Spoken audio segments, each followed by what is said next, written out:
Hey dudes and dudettes, this is Paul Acevedo of Windows Central coming at you from PAX South in San Antonio, Texas. I'm Kevin, I'm a lead game designer at Tuque Games, working on Livelock. Tuque Games, where are you guys based out of? We're based out of Montreal. Okay, so what can you tell us about Livelock?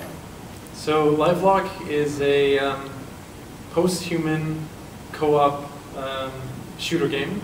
We've so far announced one of our characters, the Hex character, who you can see behind us.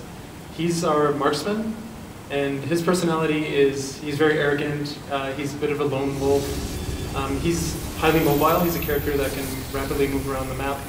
He can use a cloaking field to make himself invisible and get behind enemies and assassinate them with his melee attack.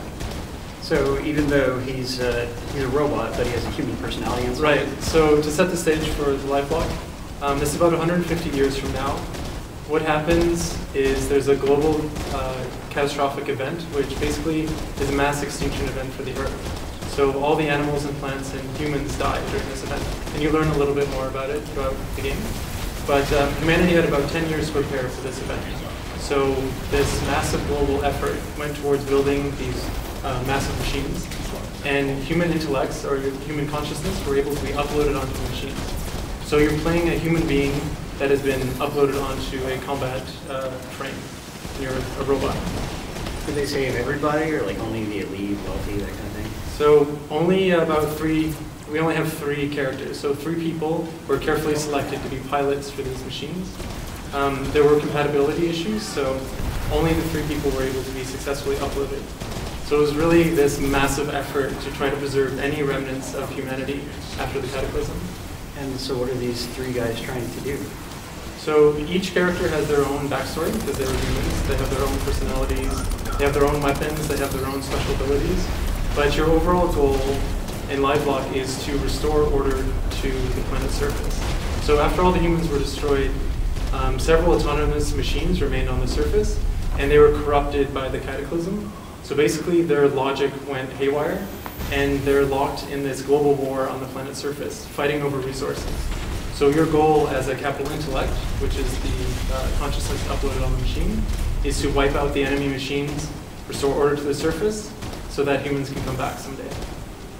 Is there a plan for how they would come back?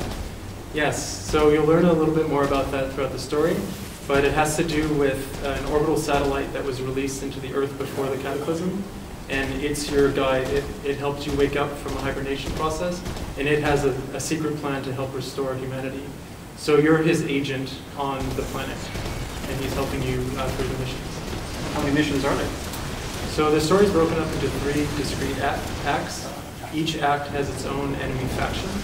So basically there is about 20 story missions, but we have 2 game modes. We have a campaign mode where you play through the main story arc, and we have an open protocol mode, which allows you to play through procedurally generated missions that act in parallel with the main story arc. So there's replayable content there.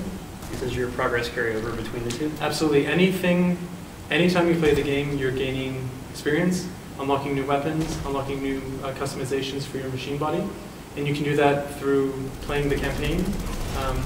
We have multiple modes of difficulty as well, so you can play through the game on easy, and then medium, and then hard. Or you can just play the open protocol modes if you're more interested in playing procedurally generated content. And tell me about the pickups that allow us to upgrade our characters and such. Right, so as you destroy enemies, you're able to harvest some of their material components, and it's these carbon bundles of nanotubes. And when you collect these materials, you can actually use them to upgrade the stats on your weapons. So you can make your weapon deal more damage, you can make your weapon fire more rapidly, you can make your weapon regenerate ammunition more quickly. So the weapons that you enjoy playing with the most, you're able to kit them out by destroying the enemies and stealing their crafting materials. And so that means even weapons you would have at the beginning could stay viable throughout the game? Exactly. One of the other key points that we wanted to hit in our game is that even if you're a new character playing with someone else through co-op who has a much higher level character than you, we still want you to be effective and be able to carry your own weight. So our leveling system allows a player greater access to customize their player, but your base damage is essentially the same. Your base hit points are essentially the same. So we can play, even if I've played for a much longer time, you can still be viable in a co-op scenario. It's just I would have, my character is higher level, so I have a larger array of tools that I could use to customize for the particular battle situation. So what about single player? Am I at a big disadvantage if I'm playing by myself? Not at all. It's completely viable as a single player. All of the characters have defensive abilities. You can escape. They have offensive abilities to engage and destroy the enemy. The way that we do it is the more players we have, we adjust the balance appropriately. So the enemies become a bit more tough, they get more hit points, they do a bit more damage. So it's all balanced to be played as a single player or in a co-op experience. Very cool. How long have you been working on this? So I've been working, the team was established before I joined. I've been working on it for about a year, but I think all in all it's been about 2 years in progress. And what's the target release window? We're releasing in 2016. Excellent. And what platforms are you coming to? It will be PC, Xbox One, and PS4, so cross-platform. Nice. Okay, well, what I played of it was really fun, and I'm looking forward to playing more. Thank you very much. I'm glad you enjoyed it. Excellent, guys. Read our full preview at windowscentral.com. Follow me on Twitter and Twitch. And whatever you do, don't hate, appreciate.